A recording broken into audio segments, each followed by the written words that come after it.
In this demo, we'll walk through how a B2B user registers for passwordless login and then authenticates using ScrambleID.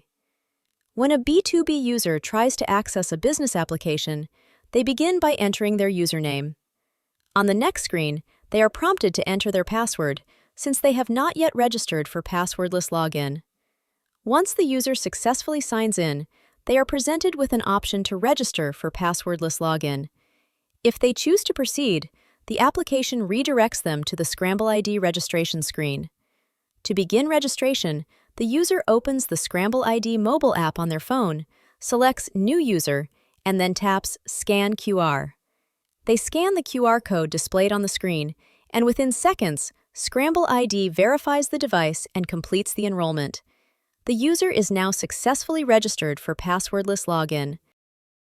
During their next login, the user enters their username as usual. Since they are now enrolled, they are presented with an option to log in with ScrambleID. On selecting this option, they are redirected to the standard ScrambleID login screen. ScrambleID offers multiple authentication methods, including biometrics or PIN, type code, and QR code. In this demo, we'll showcase the QR code flow. The user opens the ScrambleID mobile app and scans the QR code displayed on the login screen. A confirmation prompt appears on their mobile device. Once the user approves the request, they are instantly logged into the target business application, securely and without a password.